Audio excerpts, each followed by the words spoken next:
অল্প বয়সে ভূত সম্বন্ধে কৌতূহল মেশানো ভীতি সবারই থাকে। আমারও ছিল। ভূতের গল্প শুনতে ভালো লাগতো বটে, কিন্তু বেশি ভয়ের গল্প হলে বেশ 2-4 দিন গা ছমছম করত। মনে মনে তখন বলতাম, ভূত আমার পুত, শাকচুন্নি আমার ঝি, রাম লক্ষ্মণ বুকে আছে, ভয়টা আমার কি। ঠাকুমা ভূতের ভয় থেকে পরিত্রাণ পাবার জন্য এই মন্ত্রটা আমাদের শিখিয়ে দিয়েছিলেন। ক্রমশ বড় হবার সঙ্গে সঙ্গে ভূত দেখার একটা কৌতূহলও জেগেছিল মনে। তখন সত্য ঘটনা বলে কেউ ভূতের গল্প বললে আমি তাকে চেপে ধরে প্রশ্ন করতাম, আপনি সচক্ষে ভূত দেখেছেন কি? অনেকেই তখন আমতামতা করে বলতেন, আমি নিজে দেখিনি, কিন্তু নিজে দেখেছে এমন লোকের মুখ থেকেই শুনেছি।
আমার এক বড় ভগ্নিপতি ছিলেন।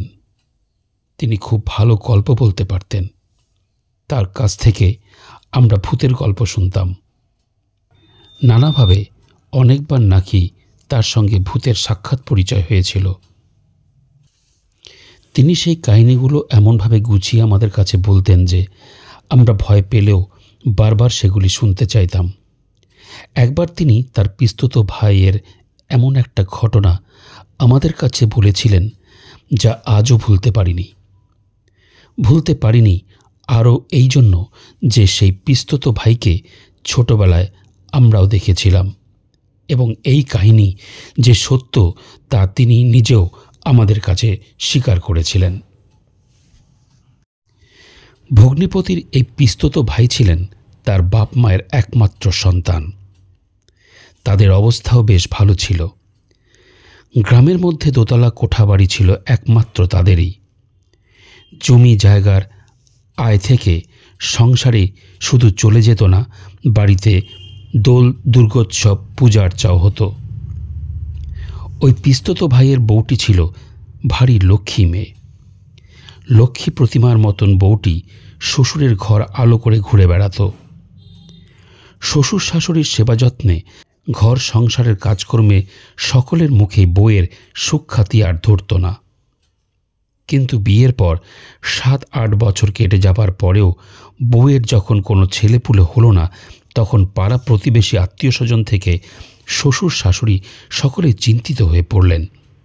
একমাত্র ছেলে, কোনো ছেলেপুলে না হলে ছেলের বাপ মায়ের ভাবনা হবে বই কি। তারা বউয়ের ছেলেপুলে হবার জন্য নানা ঠাকুর দেবতার শরণাপন্ন হতে লাগলেন। এখানে ওখানে বউয়ের নামে পূজা আর্চা দেন, মানত করেন। যে যা বলে তাই করেন। বউয়ের হাতে গন্ডা কতক মাদুলি ঝুলিয়ে দিলেন। এমনি করে আরও প্রায় বছর 2 কেটে গেল, কিন্তু কিছুতেই কিছু হলো না। শেষে বউয়ের উপর এমন যেন একটা বিরূপ ভাব দেখা দিতে লাগলো শ্বশুর শাশুড়ির। বিশেষ করে শাশুড়ি সেটা প্রকাশ করে ফেলতে লাগলেন নানাভাবে। পাড়ার মেয়েরাও এসে যোগ দিতে লাগলো তার সঙ্গে।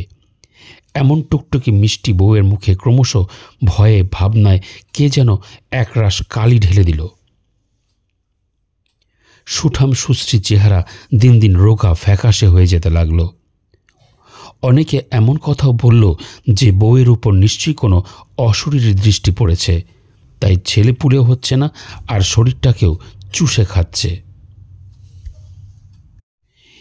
এইসব শুনতে শুনতে বউয়ের মনে একদিন ধিক্কার এসে গেল। সে স্থির করল যে এই জীবন সে আর রাখবে না।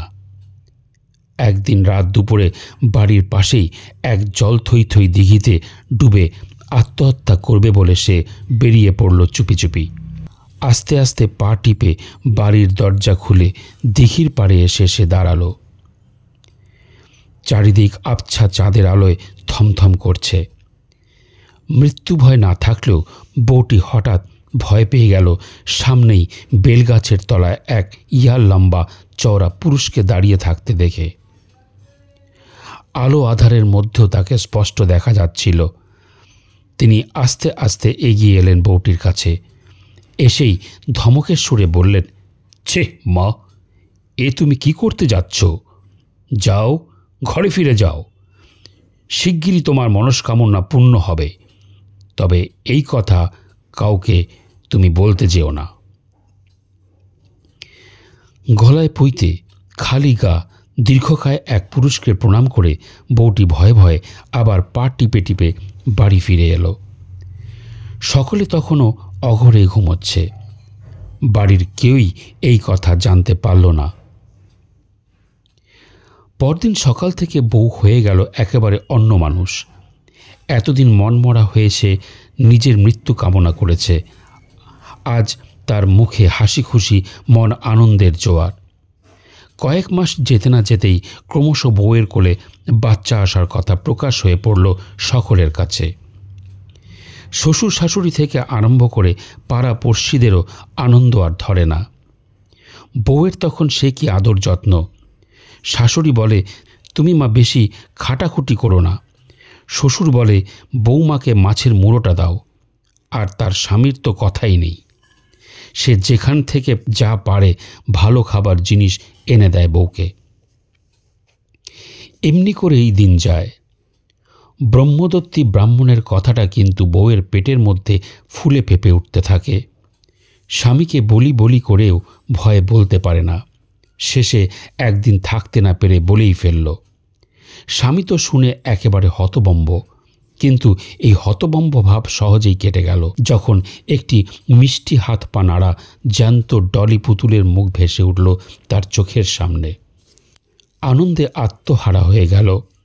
মাথায় একরাশ কোকড়া কোকড়া চুল, টানা টানা চোখ আর তুলতুলে দেহটা যেন ময়দার সঙ্গে আলতা গুলে তৈরি করেছে কে।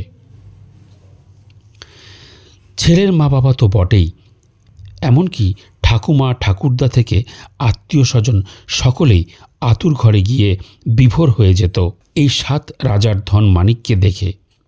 তার দিক থেকে কেউই চোখ ফেরাতে পারত না। কিন্তু এই আনন্দের মধ্যে আতুর ঘরেই বিষাদের ছায়া নেমে এলো। বউটি হঠাৎ মারা গেল আগের দিন সেপটিক জ্বরে। মারা যাবার একটু আগেও বউটির বাচ্চার দিকে চেয়ে চেয়ে সে কি দেখা। বাচ্চার গায়ে একটা হাত রেখেই সে শেষ নিঃশ্বাস ত্যাগ করল। এমন ঘটনা ঘটবে তা কেউ ভাবতেও পারেনি। সবাই দুঃখে শোকে একেবারে বুদ্ধমান হয়ে পড়ল। কিন্তু এই শোককেও চাপা দিয়ে আর এক ঘটনা বাড়ির সবাইকে ভয়ে ভাবনায় একেবারে কাবু করে ফেলল। ব্যাপারটা ঘটল ওই নবজাত শিশুকে নিয়েই। মা মরা বাচ্চাকে কি করে বাঁচানো যাবে এই নিয়ে যখন সকলেই জল্পনা কল্পনায় ব্যস্ত, কোন এক অদৃশ্য হাত যেন তার সব ভার নিজের হাতে তুলে নিল। দুধের বাচ্চাটাকে মানুষ করার হাঙ্গামা অনেক। তাছাড়া মায়ের মতন বুকের রক্ত আর স্নেহ যত্ন দিয়ে কেউই পারে না 7-8 দিনের বাচ্চাকে বাঁচাতে। কিন্তু এই হাঙ্গামা কারুকেই পোয়াতে হলো না। বরং বাচ্চার আনন্দ, উচ্ছল মুখ ও হালুচালু ভাব দেখে অবাক হয়ে গেল। ছেলের পেট যেন সারাক্ষণই ভরে আছে। খাওয়াতে গেলে খেতে চায় না, কান্নাকাটিও বেশি নেই। একটু কেঁদেই কাকে এদিক ওদিক দেখে আবার যেন চুপ করে যায়। মুখে হাসির রেখা ফুটে ওঠে। গায়ের কাঁথা বা ঢাকা ভিজিয়ে ফেললে কেউ বদলে দেবার আগেই সেগুলো আবার অলক্ষ্যে কে যেন পাশে টেনে ফেলে আবার নতুন পাট করে কাঁথা কাপড় বদলে দেয়। প্রথম প্রথম ব্যাপারটা বাড়ির কেউ তেমন করে বুঝতে পারেনি, কিন্তু সেদিন বুঝল যেদিন দেখল বাচ্চার দোলা বারান্দায় আপনা থেকেই দুলছে। বাচ্চার ঠাকুমা দোতলার বারান্দায় বাচ্চার জন্য একটা বেতের দোলা টাঙিয়েছিলেন। মা মরা ওই ছেলেকে ঘুম পাড়িয়ে দোলায় শুইয়ে দিয়ে তিনি একটু নিশ্চিন্ত হতেন, সংসারের কাজকর্ম দেখতে পারতেন। কিন্তু এমন কাণ্ড যে ঘটতে পারে তা কেউ কল্পনাও করতে পারেনি। মানুষজন কেউ কোথাও নেই, অথচ দোলা আপনা থেকেই দুলছে। দুলতে দুলতে যেই দোলাটা থেমে আসছে, আবার যেন কেউ ঠেলে দিচ্ছে সেটাকে। বাচ্চার ঠাকুমা বাড়ির সবাইকে ব্যাপারটা ডেকে এনে দেখালেন। দেখে সবাই তো থ হয়ে গেল। কথাটা ছড়িয়ে পড়ার সঙ্গে সঙ্গে পাড়াপড়শিরা ভেঙে পড়ল বাড়িতে। ব্যাপারটা জানাজানি হয়ে গেল আশেপাশের চারিদিকে। দূর দূর গ্রাম থেকেও লোক আসতে লাগলো এই ভূতুরে দোলা দেখবার জন্য। পাড়ার মাতব্বররা ছেলের বাপ ও ঠাকুরদার কাছে, গিন্নিবান্নির ঠাকুমার কাছে গিয়ে বলতে লাগলো রোজা ডাকিয়ে শান্তি সস্তায়ন করার জন্য। গয়ায় গিয়ে মায়ের পিণ্ডি দিতেও বলল কেউ কেউ। কিন্তু 1 বছরের আগে গয়ায় মৃতের পিণ্ডি দেবার রীতি নেই। তাছাড়া ছেলের বাপ এই সবে আপত্তি করল। এই ব্যাপারে সে ভয় পেয়ে গেল আরও এই জন্য যে এতে হয়তো ওই শিশুর জীবন নিয়েও টানাটানি হতে পারে। শেষ পর্যন্ত কিছুই করা হলো না। দিনের পর দিন এই ভুতুরে কাণ্ড চলতে লাগলো বাড়িতে। 1 মাস 2 মাস করে ছেলে বড় হতে লাগলো, হামা দিতে শিখল। ক্রমশ তার মুখে ভাত দেবার সময় এগিয়ে এলো। ছেলের মৃত মা তখন অলক্ষ্যে থেকে তাকে তদারক করে, তার সঙ্গে খেলা করে। ছেলে উপরের ঘরে থেকে হাসে আর খেলে। তাকে দেখবার জন্য ঠাকুমাকে আর উদ্গ্রীব হতে হয় না। শুধু একটি বুড়ি ঝিকে অনেক বুঝিয়ে সুঝিয়ে বেশি টাকা দিয়ে তার জন্য রেখে দেওয়া হয়েছে। ব্যাপারটা বাড়ির সকলের গা সওয়া হয়ে গেল। সবারই মনে একটা চাপা অস্বস্তি লেগে গেল। তাছাড়া 1 বছর হয়ে গেল, অথচ ছেলের অন্নপ্রাশন হলো না। কতদিনই বা অস্বস্তিকর ভুতুরে কাণ্ড কারখানা টেনে নেওয়া যায়।